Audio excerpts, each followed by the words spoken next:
fam, how are we? Sorry for the eyesore in the back, but we make up for it with the beauty in the front.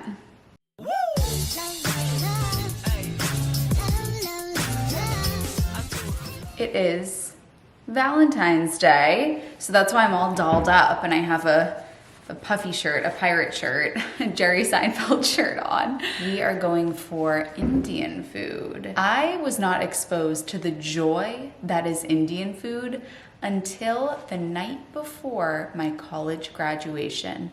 Way back when, 2017, my parents came down for graduation down to North Carolina, where I went to college, and I wanted us to go somewhere oil-free vegan. And I found an Indian place and I called them and I explained what our dietary restraints were, and they were so kind. It was a place in Greensboro, North Carolina. I can't remember the name of it because it was 2017 and we're currently in 2023, but we all had it and we were like, these people know what they're doing. And that set off my love for Indian food and my appreciation for it. You don't know what you don't know. There are so many different foods out there. I tried it, my dad was 60 something and he was trying Indian food for the first time. My mom in her late 50s and me at the ripe old age of 22 when I was graduating college. So that set off my love for Indian food. A lot of Indian restaurants go very heavy on the oil. And if you ask them to do it without oil, they'll say, can I use ghee? And ghee is butter. So you gotta do your due diligence to find a restaurant that can do oil-free vegan Indian. So we are going to go there. My boyfriend actually has had Indian food once, and it was with me like 3.5 years ago. And today's the day, we're going back. So it's 5:44 at the moment, and my significant other is en route to come get me to go to our little date for Valentine's Day. And what's interesting is I usually eat something between in the afternoon, I would say, between 2 and 4, maybe I'll eat something. 2:30 to 4 in that afternoon slot, I'll have a meal at that time. And I didn't do that today because I really wasn't hungry at that time. And we had this set time. It's 5:45 and he's coming to get me now. And it's so funny because that game of Tetris with, oh, well, I'm eating, I'm having my dinner at that time, that's not a game that I'm used to playing because I don't believe in having set meal times. I believe that our body can accurately guide us for when we need to eat and how much we need to eat. So I usually find myself eating something around 2:30 to 4-ish in that slot, and then I'll eat something at nighttime.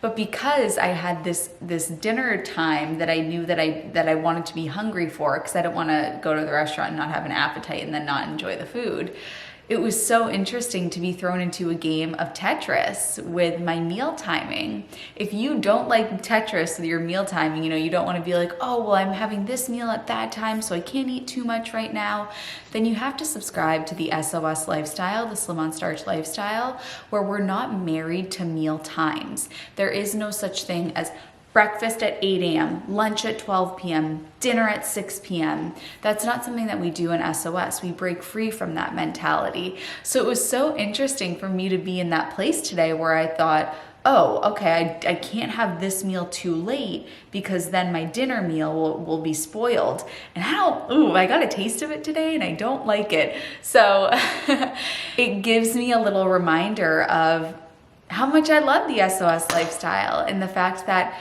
you can trust your body's ability to guide you on when to eat and how much, and you don't have to micromanage meal times. Okay, this is really funny that I'm doing this in this outfit because usually I do this when I have no makeup on, but I meditate before all of my meals for 2 minutes, and I use the app Insight Timer.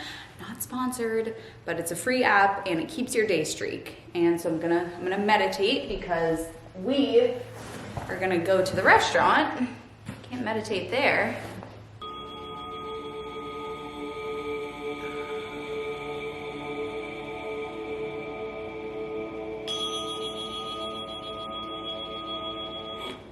Oh, I just believe in this practice so much, meditating before a meal to get you into rest and digest, as opposed to being in the parasympathetic nervous system, to get you into rest and digest, which is the parasympathetic nervous system, as opposed to being in the sympathetic nervous system, which is fight or flight.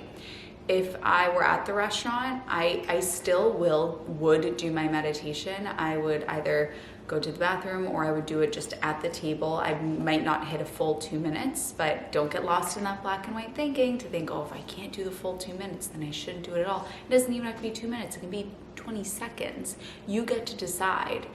2 minutes has been working very well for me to make me nice and grounded and head into the meal at peace so that I can practice mindful eating.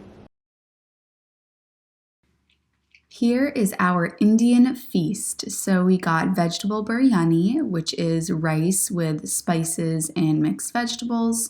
We also got chana masala, which is in the back there, which is spiced chickpeas. There's me putting some chana masala on. We also got some baignan bharta, which is one of my favorites. That is eggplant that is cooked and simmered with spices. And then I tried for the first time some vindaloo. So that was exciting. I had never had that before. And of course there is basmati rice as well. This was absolutely delicious. We enjoyed every single bite of it, and it was so special to be able to have it vegan and oil-free so that we felt great while we were eating it. We felt great afterward, the next morning. This was just the perfect way to celebrate our Valentine's Day so that we could have this special time together, enjoy delicious food, and not have any negative repercussions from it. Some other Indian dishes that I love are sag mushroom. I like to have a tofu jafrizi, a lentil dal. They can usually make oil-free. I'm not a huge lentil dal person. I like something a little bit more hearty and not as soupy. Aloo gobi or just plain gobi, which is cauliflower. There is tons of room for vegan, oil-free food in Indian cooking. Good morning. It is so nice to wake up the morning after a special occasion like Valentine's Day, and I feel fantastic. My digestion feels good. I don't feel swollen. I don't feel hungover. I can carry on with the rest of the day versus using a special occasion and kind of abusing it in a sense, and then eating things that don't make you feel so good. You wake up the next day and you're like, ugh, I have a hangover. I have a food hangover. It's so lovely to have every day feel great. If you subscribe to the idea, and if you do, this is totally fine. It's your life, it's your body.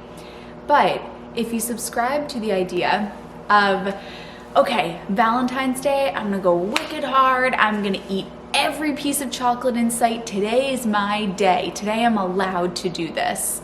And you eat everything, then you feel a super high on that day. You feel a euphoria, but then you feel the come down the next day. So you could go into it that every day could be really, really awesome or really, really low, or every day could be really great. Yes, the way that I felt when I was eating Indian food may not have been the orgasmic, although honestly, I feel like it was, to be completely honest with you. It was so good. It may not have been the absolutely super normal stimulus that happens when you have something super intense and highly palatable and high calorie for that 5-second foodgasm. I may not have had that 5-second foodgasm, but what I did have last night was a delicious dinner, and I enjoyed every single bite. I kind of was having a foodgasm, to be honest. It was so good. So I don't feel like I missed out. But yesterday was awesome all day. I had a delicious meal in the morning. I had a delicious meal in the afternoon. I had a delicious meal at nighttime.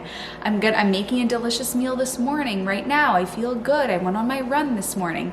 Every moment of every day is great, as opposed to concentrating everything on this one day and having a huge foodgasm and then feeling sick afterward and having to plan your entire life around it.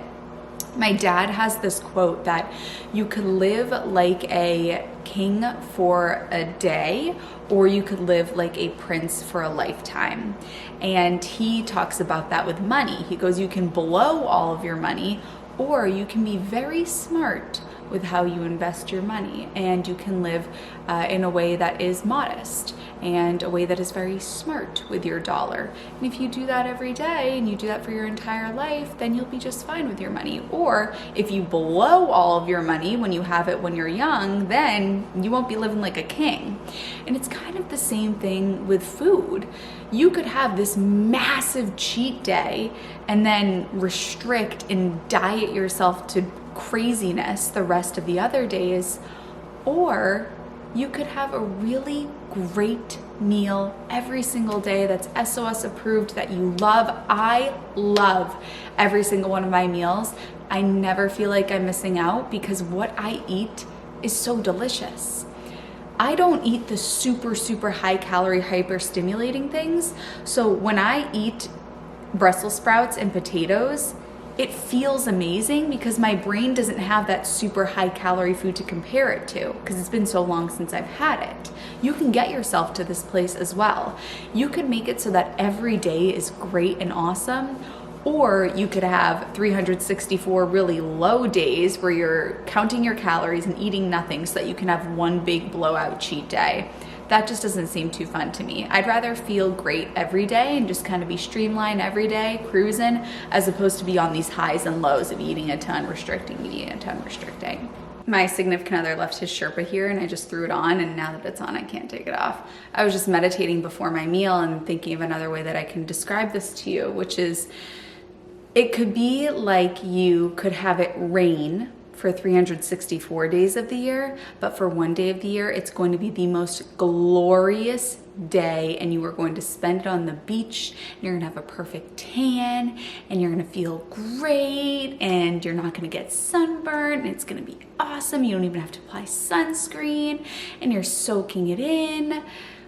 Or scenario B is that every day could be a nice day outside, and it's about 65 degrees. It's a little bit chilly, but the sun is shining and it's just a lovely day outside. It's nothing in the most spectacular thing you've ever had in your entire life. Oh my God, I can't stop talking about it.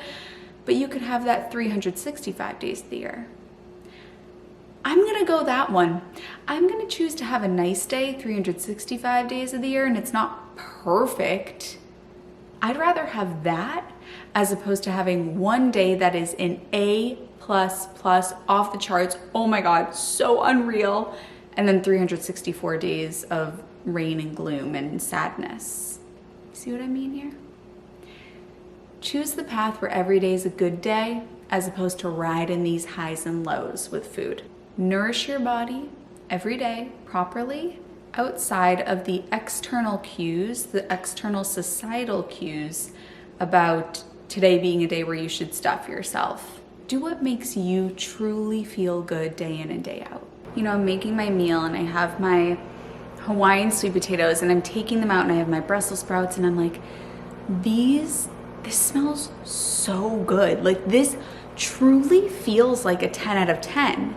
Isn't that crazy? Because when you don't ride the highs and lows, every day really feels like a 10 out of 10 from the bottom of my heart. Like, this is a 10 out of 10 meal for me.